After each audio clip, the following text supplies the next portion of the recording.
प्रिय भक्तजनों, आज हम आपको नव दुर्गा के 7वें स्वरूप माता कालरात्रि की कथा सुनाएंगे।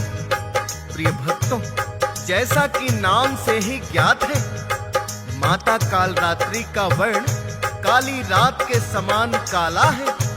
इनके 3 नेत्र और 4 भुजाएं हैं।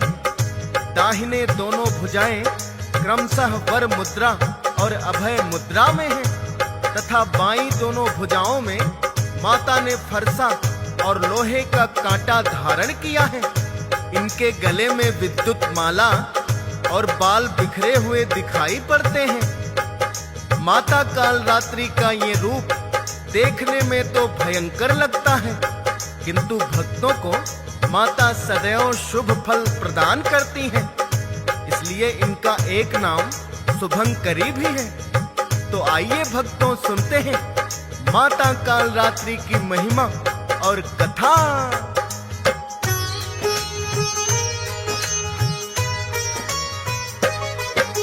नव दुर्गा में माँ काली की छवि है सबसे न्यारी। काली रात के जैसा रंग है और गंधर्व सवारी। रूप भयंकर देखने में है, बिखरे हुए हैं बाल। भक्तों की रक्षक है माता और दुष्टों का काल। जो षोडशोपचार से माँ की पूजा करते हैं, शत्रु और दुर्जन तो निकट आने से डरते हैं। दुष्ट जनों का करती माता पल में काम तमाम। शुभ फल देती है भक्तों को, शुभंकरी है नाम। 7वें दिन नवरात्रों में जो ध्यान लगाते हैं, पावन कथा सुनाते हैं। दुष्ट जनों का काल है काली, यही बताते हैं, हम कथा सुनाते हैं। तेरी जय हो माता काली, तेरा वार न जाए खाली। तेरी जय हो माता काली, तेरा वार न जाए खाली। प्रिय भक्तजनों, क्योंकि माता कालरात्रि नव दुर्गा का 7वां रूप है, तो 7वें नवरात्रे में माता कालरात्रि की पूजा का विधान है। आइए जानते हैं माता कालरात्रि की पूजा विधि। प्रातः काल स्नान आदि से निवृत्त होकर स्वच्छ वस्त्र धारण करें। माँ की प्रतिमा को गंगा जल से स्नान कराएं और माता को लाल पुष्प और लाल वस्त्र अर्पित करें। धार्मिक मान्यताओं के अनुसार माता को लाल रंग बड़ा ही पसंद है। इसके पश्चात माता को रोली कुमकुम लगाएं तथा माता कालरात्रि को मिष्ठान और पंचमेवा तथा 5 प्रकार के फल अर्पित करें। माता कालरात्रि को शहद का भोग अवश्य लगाना चाहिए तथा अधिक से अधिक माता कालरात्रि का ध्यान करें। माँ कालरात्रि का सिद्ध मंत्र है ओम ऐं ह्रीं क्लीं चामुंडाय विच्चे ओम कालरात्रि दैव्ये नमः। कम से कम 108 बार इस मंत्र का जाप अवश्य ही करना चाहिए। प्रिय भक्तों, माता कालरात्रि के इस रूप का ध्यान करने से शत्रुओं का नाश तो होता ही है, साथ ही माता के भक्तों को सद्बुद्धि भी प्रदान होती है। आज हम माता कालरात्रि की 2 कथाएं आपको सुनाएंगे। आइए जानते हैं किस प्रकार माता कालरात्रि भक्तों को सद्बुद्धि प्रदान करती है।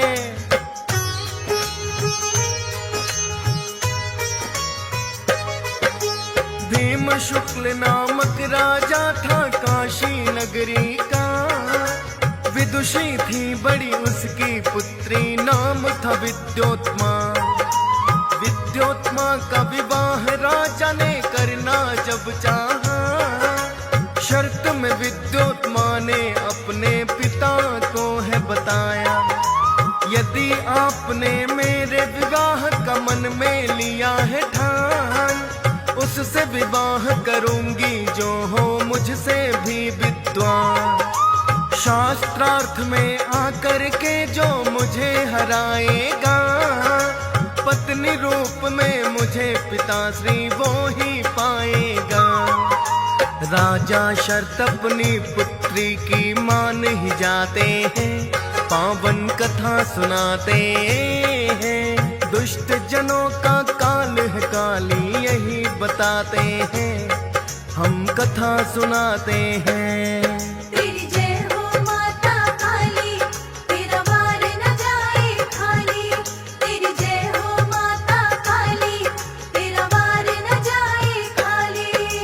प्रिय भक्तजनों, इस प्रकार अपने पिता के सामने विद्योत्मा ने शर्त रखी कि जो उसे शास्त्रार्थ में हरा देगा वो उसी से विवाह करेगी। प्रिय भक्तों, तत्कालीन सभी विद्वान विद्योत्मा से विवाह की इच्छा लिए शास्त्रार्थ करने आए, किंतु विद्योत्मा को हरा नहीं सके। भक्तों, उस समय एक बड़ा ही विद्वान राजा था, वरुरुचि। जब वो भी विद्योत्मा से शास्त्रार्थ में हार गया तो उसे विद्योत्मा ने अपमानित करके महल से बाहर का रास्ता दिखा दिया। इससे वरुरुचि के स्वाभिमान को बहुत ठेस पहुंची और उसने विद्योत्मा को सबक सिखाने की ठान ली।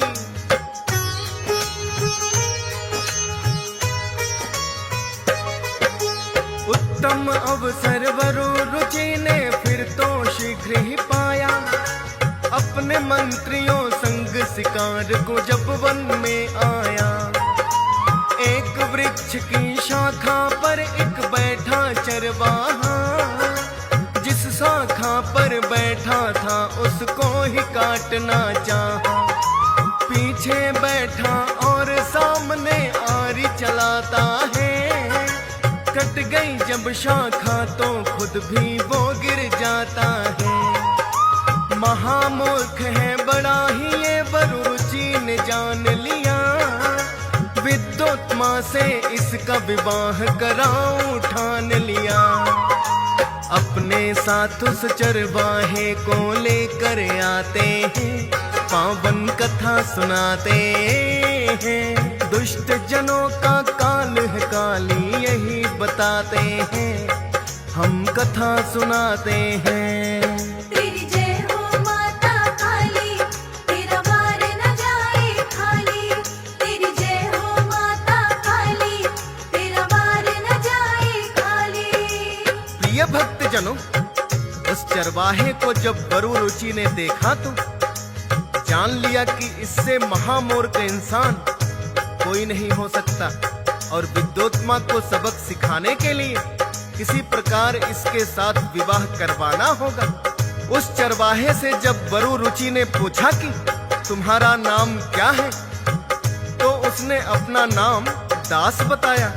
तो वरुरुचि कहने लगा, क्या तुम राजकुमारी विद्योत्मा से विवाह करोगे? तो दास ने तत्काल ही हाँ कर दी। वरुरुचि ने उसे इस बात के लिए मना लिया कि तुम्हें सिर्फ इशारों में ही उसके प्रश्न का उत्तर देना है।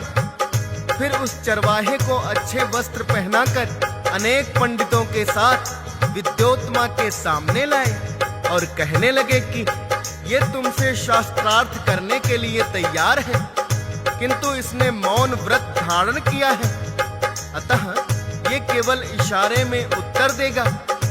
विद्योत्मा मान गई और प्रश्न में उसने एक उंगली उठाई।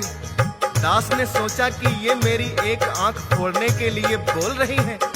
दास ने 2 उंगलियां विद्योत्मा की ओर उठा दी, जिसका तात्पर्य था कि तुम मेरी एक आंख फोड़ोगी, मैं तुम्हारी दोनों आंखें फोड़ दूंगा। विद्योत्मा कहने लगी, मैंने प्रश्न किया कि क्या ये संसार एक ब्रह्मा द्वारा निर्मित है? तो वरुरुचि के साथ आए पंडितों ने कहा कि ये कह रहे हैं कि ये सृष्टि ब्रह्मा और माया दोनों से निर्मित है। फिर राजकुमारी ने 5 उंगलियां दिखाई। दास ने सोचा कि ये थप्पड़ मारने को कह रही है, तो उसने मुक्का विद्योत्मा की ओर उठा दिया। विद्योत्मा कहने लगी, मैंने कहा इंद्रियां 5 हैं। तब पंडितों ने कहा, ये कह रहे हैं 5 इंद्रियां मेरे वश में हैं। इस प्रकार अनेक इशारों के उत्तर पंडितों ने दिए। विद्योत्मा को विश्वास हो गया कि ये कोई बहुत बड़ा विद्वान है।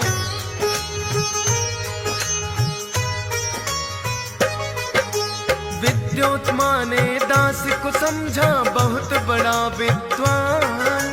वरु रुचि ने चाल चली थी ना पाई पहचान, और विवाह तत्काल दास से उसने कर लिया है। प्रतिकार अब वरु रुचि का भी पूरा हो गया है। किंतु दास जब बोला तो वो सब कुछ जान गई। महामूर्ख मेरे पति के जैसा होगा कोई नहीं। कहने लगी तत्काल ही घर से बाहर चले जाओ।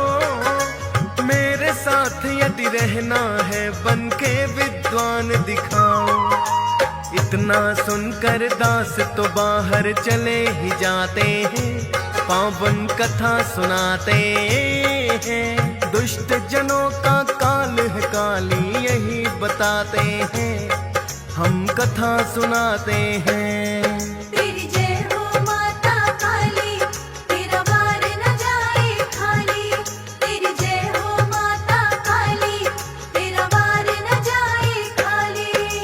प्रिय भक्त जनों, विद्योत्मा ने दास को अपमानित करके बाहर निकाल दिया तो उसने सोचा कि मेरा जीवन जीने लायक नहीं है, और वो आत्महत्या करने के इरादे से एक नदी में कूदने के लिए गया। वहां उसने देखा कि कुछ महिलाएं नदी किनारे पत्थरों पर पटक पटक कर कपड़े धो रही हैं। जब उसने निरीक्षण किया तो पाया कि जिन पत्थरों पर महिलाएं कपड़े धो रही थी वो चिकने हो गए हैं, जबकि आसपास के पत्थर उबड़ खाबड़ और खुरदरे हैं। तब दास ने चिंतन किया कि यदि कपड़े की चोट से पत्थर जैसी कठोर चीज का आकार बदल सकता है तो क्या चेष्टा करने से बुद्धि नहीं आ सकती। और तभी उसने निश्चय कर लिया कि एक दिन वो विद्वान बनकर ही पत्नी के सामने जाएगा।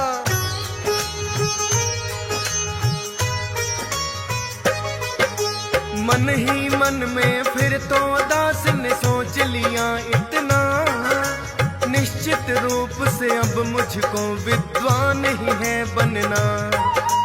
इतना सोच कर एक वन में फिर दास चले आए। एक दयालु योगी वन में उनको मिल जाए। अपने जीवन का योगी को जब वृतांत सुनाया, बड़े दयालु थे योगी ने उनको शिष्य बनाया। कहने लगे महाकाली की तुम्हें करनी चाहिए भक्ति। महामूर्ख को ज्ञानी बना दे उनमें ऐसी शक्ति। तुम्हें भी देंगी बुद्धि योगी उन्हें बताते हैं, पावन कथा सुनाते हैं। दुष्ट जनों का काल है काली यही बताते हैं, हम कथा सुनाते हैं। तेरी जय हो माता काली, तेरा वार न जाए खाली। तेरी जय हो माता काली, तेरा वार न जाए खाली। प्रिय भक्त जनों, इस प्रकार दास नाम के उस चरवाहे ने माता काल रात्रि की घोर तपस्या करके उन्हें प्रसन्न कर लिया, और माता काली की तप साधना करके दास से कालिदास बन गया। प्रिय भक्तों, ये वही कालिदास है जिनकी गिनती संस्कृत के महान कवियों में होती है। प्रिय भक्तों, ऐसी कृपालु है माँ कालरात्रि, जिनकी भक्ति ने एक महामूर्ख को महाविद्वान बना दिया। प्रिय भक्तों, अब हम माता कालरात्रि की दूसरी पौराणिक कथा का वर्णन करेंगे कि किस प्रकार माता ने अपना कालरात्रि रूप धारण किया था।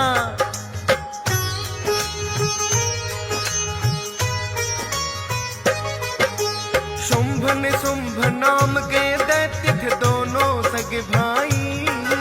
ब्रह्मा जी की करके तपस्या जिन्होंने शक्ति पाई, और अपनी शक्ति पर उनको हो गया है अभिमान। शुंभ निशुंभ हो गए अब देवों से भी बलवान। सभी देवता मिलकर भी उन्हें हरा नहीं पाए।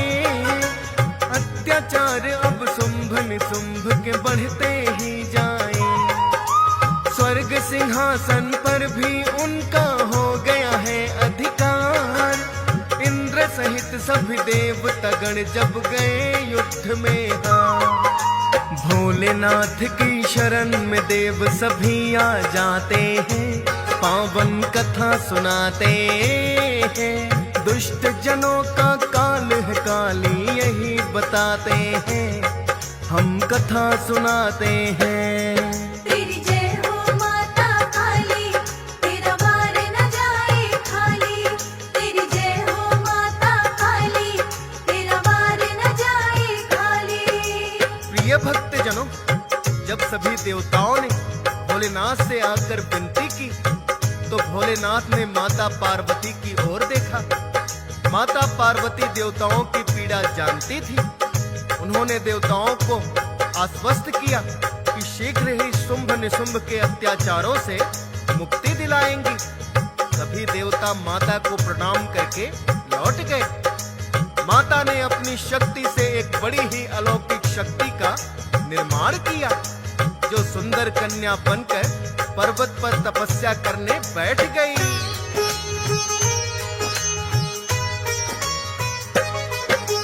विचरण करते हुए निशुंभ जो एक दिन वहां पे आया।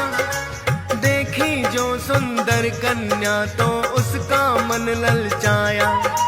कहने लगा वो हरण तुम्हारा करके ले जाऊंगा। अपने भाई शुंभ की पत्नी तुम्हें बनाऊंगा। माँ ने उसको अपना असली रूप दिखाया है, जिसे देखकर पापी दैत्य तो बड़ा घबराया है। कहने लगी यदि हो बलवान तो युद्ध में मुझे हराओ। नहीं अकेले लड़ सकते तो अपनी सेना लाओ। युद्ध करो मुझसे क्यों करता व्यर्थ की बातें हैं। पावन कथा सुनाते हैं। दुष्ट जनों का काल है काली यही बताते हैं, हम कथा सुनाते हैं। तेरी जय हो माता काली, तेरा वार न जाए खाली। तेरी जय हो माता काली, तेरा वार न जाए खाली। प्रिय भक्तजनों, इस प्रकार माता ने जब निशुंभ के सामने शर्त रखी कि यदि तुम मुझे युद्ध में हरा दोगे तो मैं तुम्हारी हर बात मानने को तैयार हूँ। माता की ललकार सुनकर निशुंभ भयभीत हो गया और उसने आकर अपने भाई शुंभ को सारी घटना बताई। प्रिय भक्तों, इतना सुनकर शुंभ कहने लगा, एक स्त्री ने हमें ललकार दिया तो धिक्कार है हमारे बल पर। मैं अभी अपनी सेना को भेजता हूँ। इतना कहकर शुंभ ने चंड मुंड नाम के 2 दैत्यों को सेनापति बनाकर बहुत सारी दैत्य सेना उनके साथ भेज दी।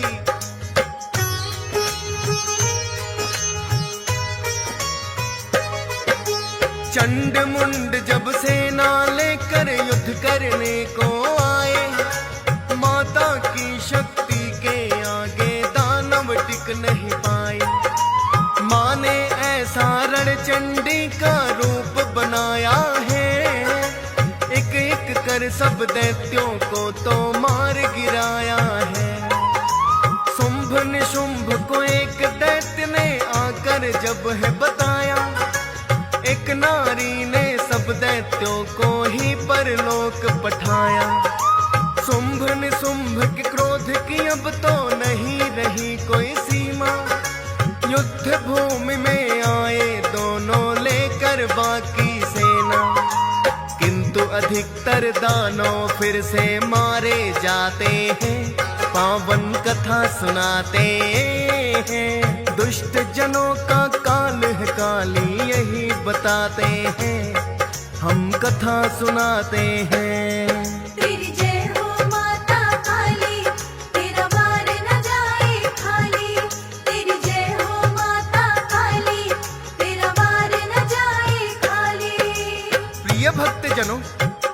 माता ने तो अवतार ही दैत्यों के संहार के लिए लिया था, तो भला माता की शक्ति के आगे भला कैसे टिक पाते। एक एक करके माता सबका संहार करती गई। युद्ध भूमि में चारों ओर दैत्यों के कटे हुए अंग बिखरे पड़े थे। शुंभ निशुंभ को अपना अंत निकट दिखाई देने लगा। उनकी सेना में ही एक बड़ा मायावी दैत्य था जिसका नाम रक्त बीज था।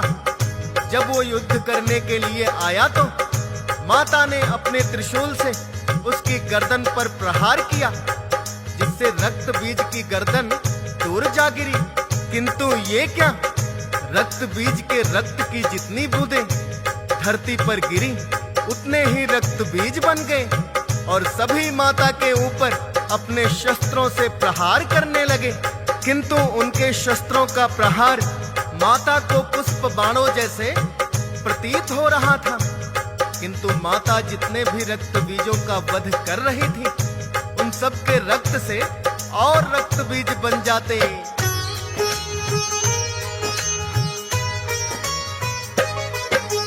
समझ गई है माता फिर तो रक्त बीज की माया। अपनी शक्ति से माता ने एक और रूप बनाया। काली रात के जैसा रंग था और बिखरे हुए बाण। रक्त बीज के बचने का अब उठता नहीं सवाल। माता का यही रूप तो भक्तों काल रात्रि है। दुष्टों का संहार करने जो धरा पे आई है। एक बनी रणचंडी भक्तों एक बनी काली। माता के दोनों रूपों में शक्ति बड़ी निराली। जिसके आगे दुष्ट और दानव टिक नहीं पाते हैं, पावन कथा सुनाते हैं। दुष्ट जनों का काल है काली यही बताते हैं, हम कथा सुनाते हैं। तेरी जय हो माता काली, तेरा वार न जाए खाली। तेरी जय हो माता काली, तेरा वार न जाए खाली। प्रिय भक्त जनों, माता रक्त बीज की माया को जान गई कि जब तक इस दैत्य का रक्त धरती पर गिरेगा इसका वध संभव नहीं। अतः मां ने अपनी शक्ति से ही काली का निर्माण किया और कहा कि मैं ज्यों-ज्यों रक्त बीजों पर प्रहार करूं, तुम इस दैत्य का रक्त पान करती जाना, क्योंकि इसका जितना रक्त धरती पर गिरेगा उतने ही रक्त बीज बन जाएंगे। अतः तुम रक्तपान करती जाना, अंत में ये पापी रक्तहीन होकर मारा जाएगा।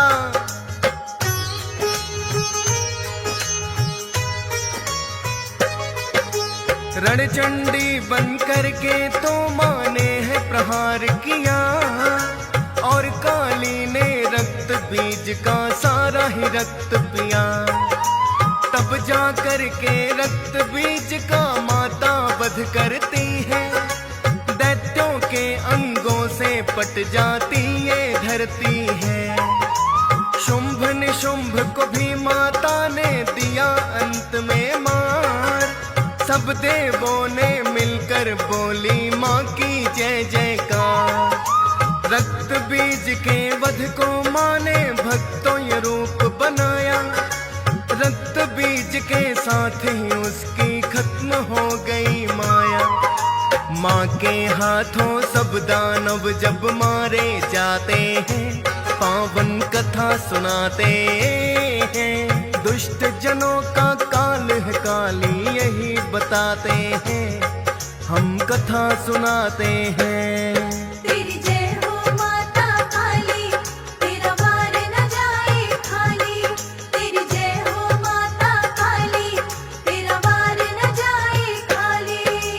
प्रिय भक्त जनों, यही है माँ काल रात्रि के रूप की पौराणिक कथा। माता काल रात्रि ने जिस प्रकार चंड मुंड, रक्त बीज और शुंभ निशुंभ का वध करके देवताओं को उनके भय से मुक्त कर दिया, उसी प्रकार माता अपने भक्तों को शत्रुओं के भय से मुक्त करती हैं और कालिदास की तरह सद्बुद्धि प्रदान करती हैं। तो भक्तजनों, एक बार प्रेम से बोलिए माता कालरात्रि की जय।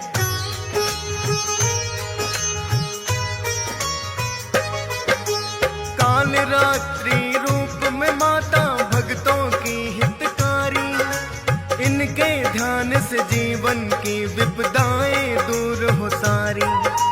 जो भी भक्त माँ के इस रूप का ध्यान लगाते हैं, शत्रु भय से मुक्ति और सद्बुद्धि पाते हैं। हंस राज रल्हन का माता स्वीकार करो वंदन, डीएस पाल भी माता तेरी महिमा करता वर्णन।